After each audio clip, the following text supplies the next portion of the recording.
welcome back, my friends, to another episode of The Good, the Bad, and the Bible. If you are joining me for the first time, then allow me to briefly explain what that is. It's pretty much what it sounds like. A commentary on the good and the bad within the Bible. More than likely, you believe that the Bible is either useful or useless, depending on how you were raised and what experiences you have been through that have changed those views to believing one way or another. But I am one of those who have been on both sides, and now I am one of those who are in the middle. There is both good and bad in the Bible. You simply have to open your mind, have a good sense of logic and common knowledge about you, about how to treat other humans, before diving in and just swallowing everything you read in it. And so we don't get into super detailed meanings behind things, because the Bible was translated into English for the purpose of being able to understand at face value. People like to say to not do that with everything. It's more that certain parts are supposed to be metaphorical, some are supposed to be literal. My parents took it mostly literally. And that made my life growing up a bit crazy. They had some other strange beliefs that they tied into, all very, very intricately combined with the teachings of the Bible itself. And I learned through very difficult and trying means that it was a very difficult number of experiences I had to go through. But on the other side of those negative experiences, I learned that the God of the Bible is not at all who he says he is, at least according to Christians and their description of him. Today, we are in the book of Leviticus, talking about one of the Christians' favorite passages that they like to go through, with comparing the Old Testament sacrifices to Jesus' sacrifice and his saving us and all that shit from hell. My name is Rogan, and you are watching The Mysterious Stoner in a Bowler. And if you have been keeping up with my previous videos, I apologize for the lack of green screen. I was able to get to the introduction. Hope you enjoyed it. The update that I did to it.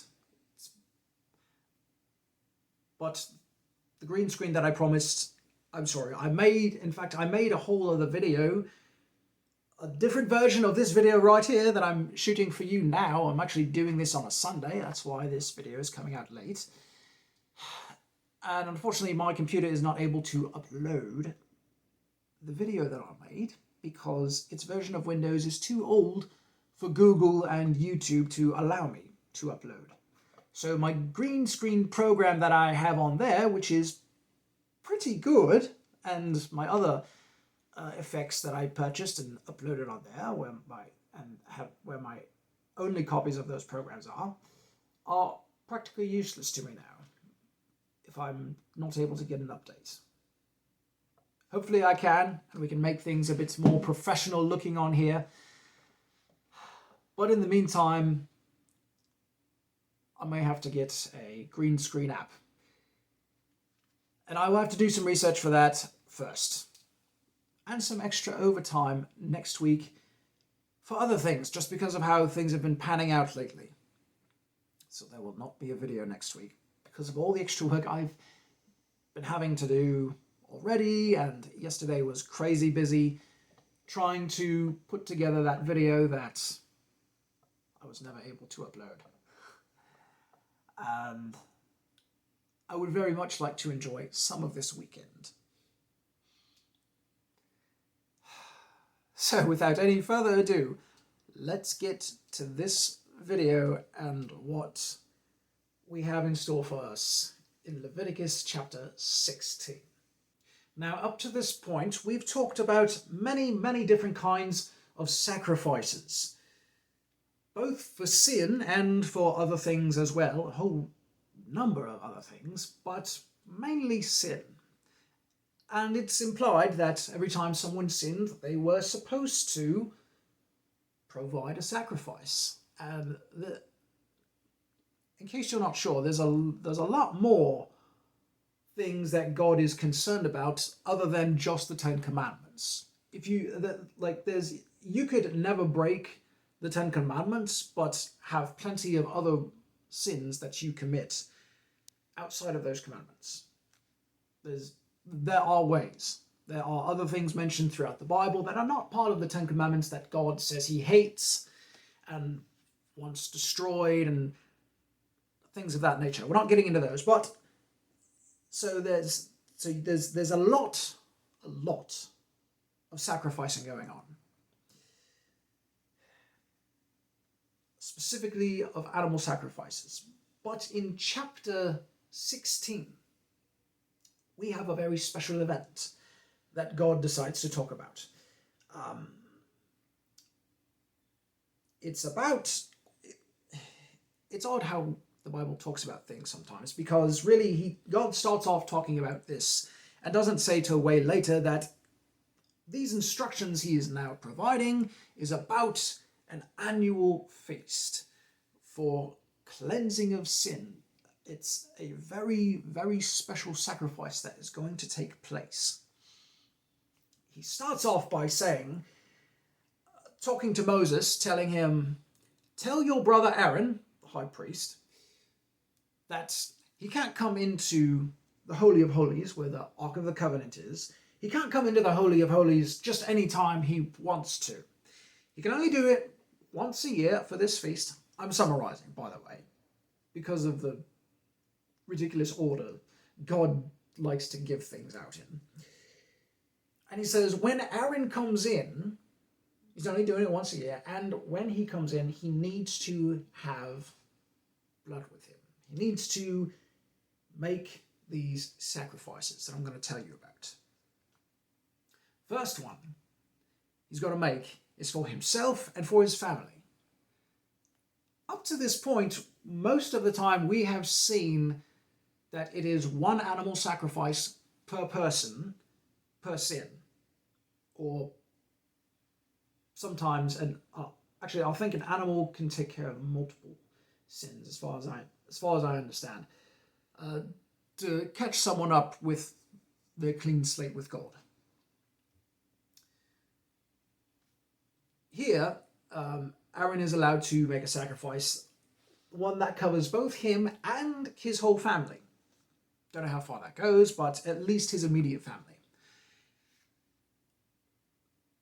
And then he also has to give, there's a burnt offering he has to give as well. That's a very typical side sacrifice that God likes to demand. It's just really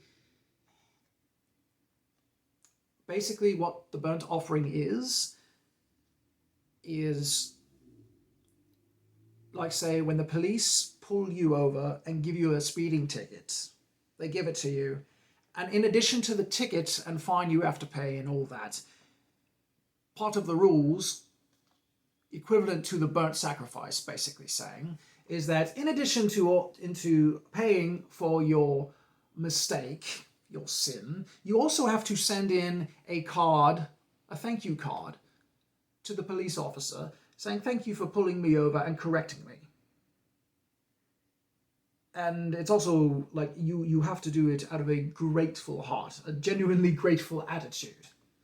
Otherwise, it doesn't really count. Yeah, it's a bit odd, but it's for God. God is requiring this thank you card, this thank you sacrifice in addition to a sin offering. Does that a lot with other offerings. So that's somewhat to be expected at this point. Right, okay. Even though it's kind of stupid and selfish. And then there is a sacrifice that is also been done before, but not quite like this. There's an animal brought in that is required as also part of this tradition, and it is sacrificed. It is a goat. It is a goat sacrifice for the entire nation of Israel for their sins, to cover their sins. This is mentioned in other places in Scripture as well, but it's personally, I find it a bit odd that Aaron has to make a whole separate sacrifice for himself and for his family. It makes it very clear, repeats it multiple times, to make an atonement for himself and for his house. Like, almost like Aaron and his family were somehow of a different value. I mean, he doesn't even have to sacrifice a goat. He has to sacrifice a bullock, which I believe that's a bull, which is bigger than a goat. It's worth more. And it covers him and his family. But for some reason, the goat doesn't cover him and his family. When he does the sacrifice later on.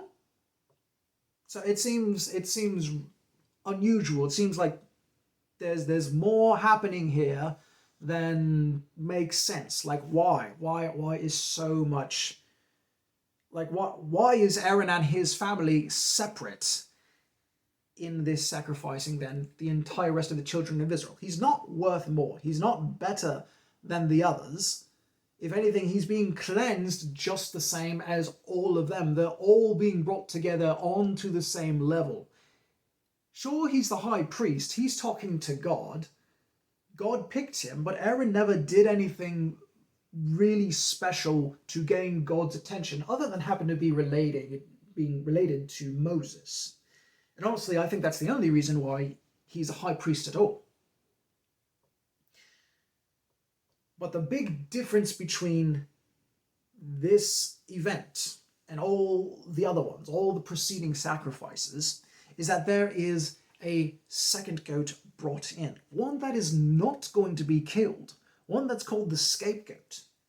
And what happens is that they bring these animals in. Aaron sacrifices his sin offering for him and his family.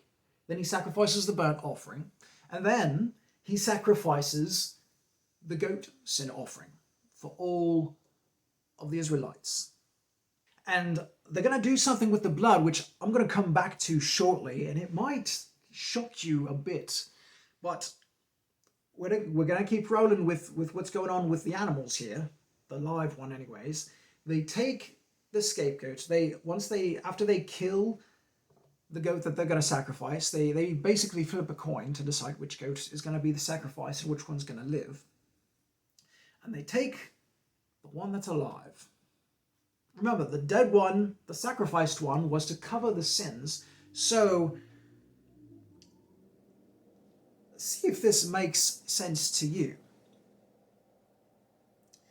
Aaron, in verse 21, it says, Aaron shall lay both his hands upon the head of the live goat and confess over him all the iniquities of the children of Israel and all their transgressions in all their sins, putting them upon the head of the goat.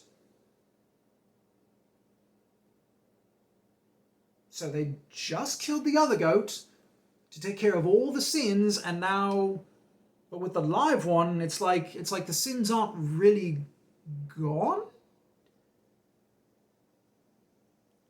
Aaron is confessing sins. I don't know, like, I'm sure he's not listing individual sins of individual people, because he'd be doing that until his death if he were doing that. I don't know if he's listing off categories or what, but it's very, very prominent here that he confesses the sins of the nations of Israel onto the goat. Like he's placing them onto the goat. So I'm not really sure what the point of the sacrifice was. The sins were covered, but now they're being transferred over to this live goat, and then they take the live goat and they let it go. They release it into the wild, into the wilderness, where it's probably going to die, get eaten, more than likely. And that is supposed to represent the sins being carried away, being completely removed by Jesus. And so Jesus is somehow supposed to represent both goats, because he dies for sin and then he takes the sin away, completely removes it. Meaning all the blood previously, all the sacrifices throughout the year, weren't really doing anything. They weren't getting rid of sin at all. They were just covering it. It was considered a temporary covering. I don't know if that's how the Hebrews believed it. I don't know if that's how the Israelites, I don't know if that's how the Israelites viewed it. They certainly didn't know that this was supposed to represent Jesus. In fact, it's quite possible that it wasn't originally meant to. I mean, if we're being honest here, we don't know for sure what the authors had in mind, other than controlling the people. That much I can guarantee you. That is the point of the majority of the rules given in the Old Testament. It's just to fucking control, manipulate, and maintain power over very vulnerable and gullible people. And that's how people are in general. You play the right tricks on them, they will believe anything. That's everyone for you. And it's very unfortunate. The more you learn to see these things for yourself, the more sad it gets, because you see them more and more and more. They reveal themselves, because honestly, there's a lot worse liars out there than you realize, and people are a lot more blind than you realize. But honestly, does it make sense to you to make sacrifices throughout an entire year, have them be basically for nothing, and then have one sacrifice again during the year to remove all the sin, when you can just have the one sacrifice that removes all the sin? Or, instead of shedding blood, you could have scapegoats much more often. You could have the confessing, the laying on of the hands, and that much more often. I mean, really, why does God need to have blood anyways? What's the point of it? He really seems to like blood. He can change the rules if he wants to. Christians and, well, people who believe in this God are like, he can't stand the sight of sin in his presence. He needs blood to cleanse it away. Why? Why does he need blood? Why can't he get his own damn Clorox, his own cleaning solution? Why does he need blood for that? Humans don't need blood shed for each other to have to forgive each other. Really, if you want to be the bigger person, you forgive and let go. And God consistently doesn't want that. He consistently wants blood. And what does he want done with the blood that is shed from both these animals that are sacrificed, for Aaron and his house and for all of Israel? He has something done very special with the blood on this occasion. For one time, Aaron can go in.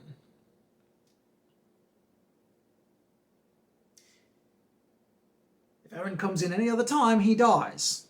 And if he doesn't do it like this, he dies. That's mentioned in verse 2. It says, when Aaron goes back there, God is going to appear in a cloud upon the mercy seat.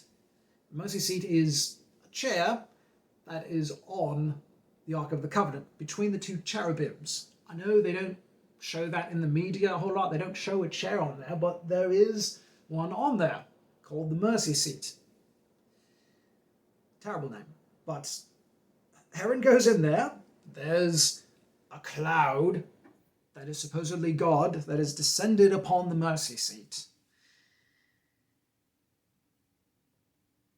And verse 15 it says, then shall he kill the goat of the sin offering that is for the people, and bring his blood within the veil.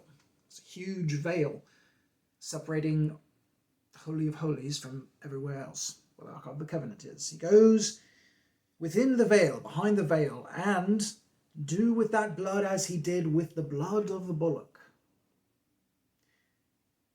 and sprinkle it upon the mercy seat and before the mercy seat, where God sits.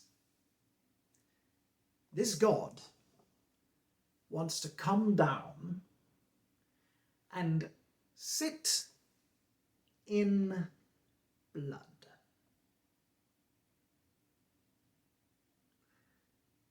Doesn't that strike you as a bit, I don't know, barbaric? Sounds like something maybe Vikings would do or a witch doctor would do.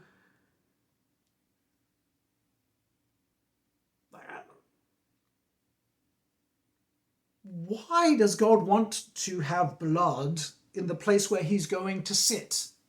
Like typically the most royal and refined, the most advanced of societies, of people that are top leaders of the world. Do you think they would sit in blood? How many other gods do we even know of in other religions who likes sitting in blood? I'm sure there are others. There's plenty of bloodthirsty gods out there. And Yahweh is one of them. He wants blood shed all throughout the year, and then he wants it done this special time of year where he has it sprinkled on his altar, not once but twice, by both animals. He loves that shit. And it's a mercy seat. Well, this isn't very merciful for the animal, is it? I mean, it's one thing to say a life for a life, you know? Eye for an eye, tooth for a tooth, all that shit. So, you know, to say a life for a life, it makes sense in a certain perspective. That sounds balanced. It sounds more fair to repay death with a death or life with a life. You know, you get what I mean. But you're bringing in animals here where someone sinned. They didn't kill one of God's animals. They didn't shed blood in a sinful manner in the majority of the sins. I mean, a lot of sin in God's eyes doesn't even affect other people. There is so much pointlessness to bloodshed. So many animals dying.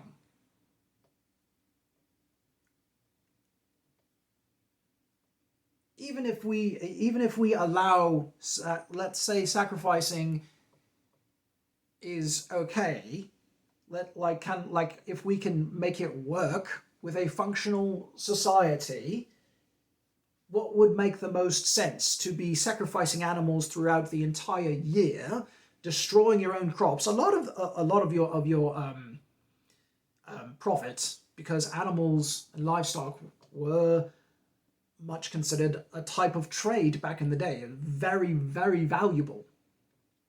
So to be sacrificing this for doing something that, realistically, logically speaking, isn't even bad.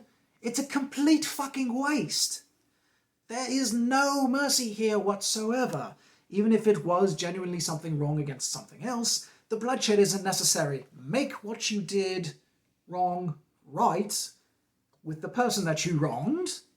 You don't need to shed blood for God. God shouldn't require blood for this. He shouldn't be bloodthirsty.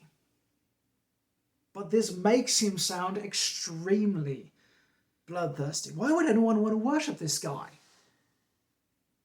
Christians wouldn't want to live this way if they had to. I mean, you would have to be born and raised in this type of environment to be okay with this. You would have to be back then. You would have to be in this group of people. Because there were other people living in the world back then who were more moral and had a better sense of use, whose religions even had a better sense of use of animals that didn't require them to be sacrificing on a consistent basis, destroying their own livelihood just to be able to appease a god. Like, really, how much better is a god that you worship? How much better is he than one who demands human sacrifice if he is demanding your livelihood every time you mess up? It's like, oh, you mess up. Like, what if he asked for money? If he straight up asked for money every time you sinned, what the fuck? You would stay broke all the time with all the rules that God has. It's like, oh, you broke this commandment. Oh, you have to give me so much money for that one. Oh, you did this one. Well, that one's going to cost you a bit more. This one won't cost you as much, but you need to cough up the money to make God happy. Hand it over, or you're going to hell. What's the difference? The difference is, at least the God demanding human sacrifice, the guy dying doesn't have to live in that stupid religion anymore. The person handing out money to God, handing out his livestock, his livelihood to God every time he sins, that person is a slave to that God. Giving away your livelihood because you fucked up, that's not going to make you better. Learning the lesson and trying to improve yourself actively is what's going to make you a better person. And if you consistently work on that, it's what's going to make your life much more fulfilling in the long run. But God just wants you to keep on sacrificing, keep on giving to him every time you mess up, keep on beating yourself up. That you're not worthy of heaven, so you have to give something. You can't possibly improve yourself on your own. You have to pay up to be able to be better. You have to pay with submission to someone else to make yourself better. No. But in the end, if you don't believe, you're still going to submit. There's a verse. Okay. I'm getting a little bit ahead of myself because there is one more part to this annual feast. The cherry on top. The forced participation. In verse 29, there is some bad news for Gentiles, that's non-Israelites, people just traveling through the land during this time of year.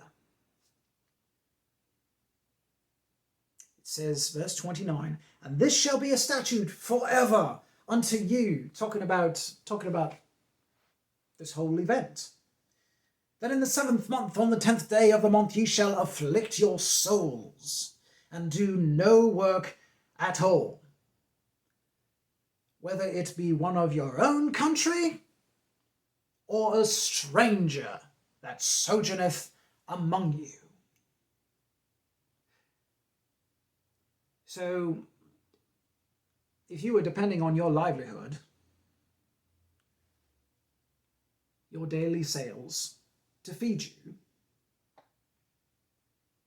and you don't even worship him, but you're in his land and walking through, God says, fuck you. Yeah, you, I don't care. You're not working. I don't give a shit. It doesn't say what happens if someone is caught breaking this particular law and working on this day.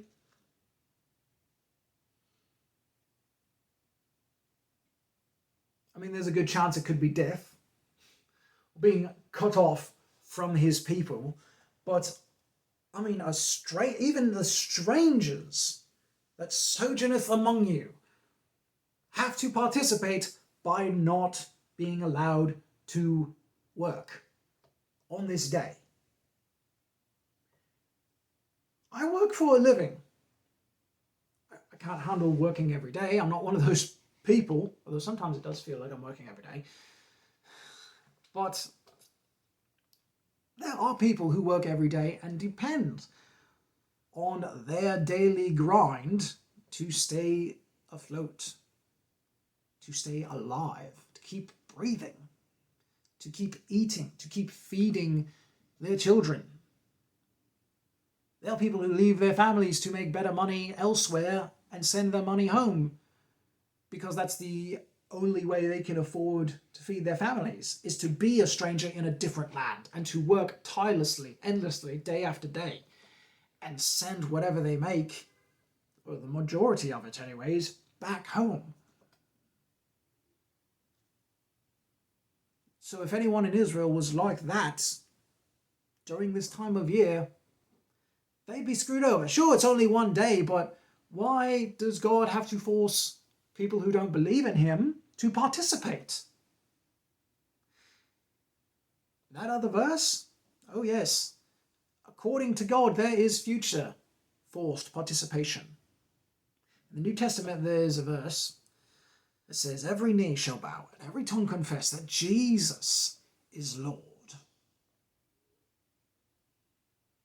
Really shows how much God cares about your free will, doesn't it? He's not going to let you live anywhere you want. Well, he will. But if you don't live exactly according to his way, if he is not happy with how you are living, you're going to burn in hell. That is his demand. That is his ultimatum.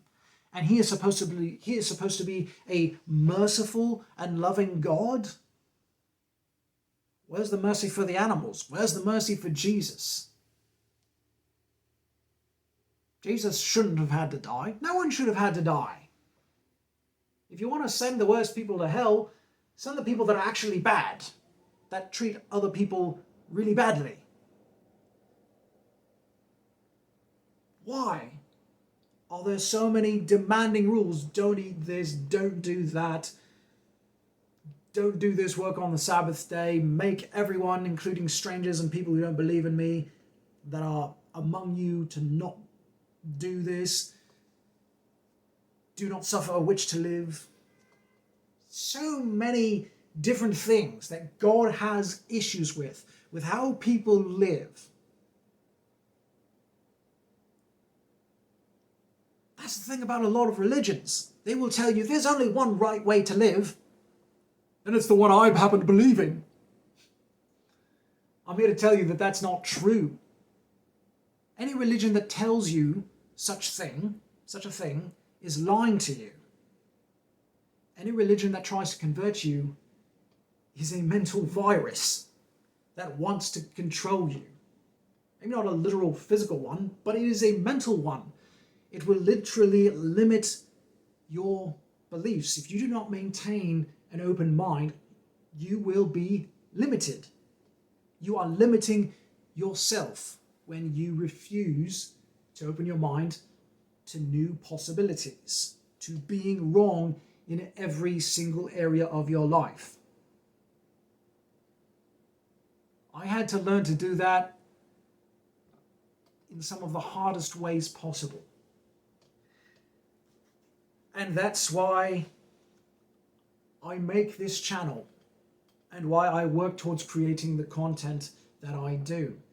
It's why I want to keep doing this. It's why I want to make a career and a living out of this.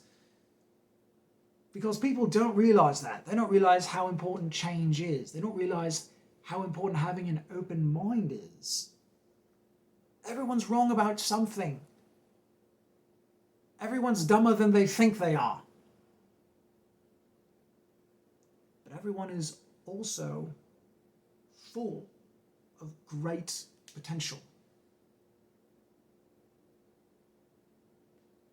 Abrahamic religions and religions like them will only hold you back from who you truly are. They will only shut down avenues of how to live. Sure, there are perspectives that certain sects of Christianity and Islam even, and forms of Judaism, they have some correct and positive aspects. That is what make religions like them work. Mixing in truth always makes lies work easier. And that is why you see genuine improvement in some people when they join a religion, because they happen to embrace a positive aspect that happened to be introduced to them through that particular sect of that religion that they joined. And it was able to help bring out the best in them. The thing is, and you know, that is wonderful, but there are always negative aspects of those religions as well that will also do damage. And in some cases will do extremely great damage to the mind and to even other people. It's only been as an adult that I learned about the kind of damage that was done to me as a child, how I was abused and I didn't even know it, how my parents were also abused by their parents and probably didn't know it. They never talked about it. But it's crazy the things you learn about your own family and about the world and how people think and operate as you get older. I want to help people change, to understand, have an open mind, and to be careful about what you accept as your beliefs. Your beliefs dictate how your life will go. But that is all I'm going to talk about for today. I hope you've enjoyed this video. Did you know that there was a chair on the Ark of the Covenant? Did you know that God liked to sit in blood? Well, the God of the Bible anyways.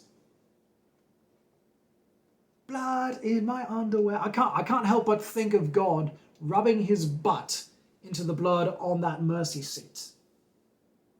Getting it in his holy undergarments, all soaked up. Maybe getting someone's ball sack even. Probably turning him on, sick bastard. I don't believe he's real, but I enjoy imagining that he is and blaspheming him. I mean, really, exposing him for who he is, really, the way everyone treats him. The truth is often much more offensive than lies. But the truth is what I'm about. So, I hope you've enjoyed this video.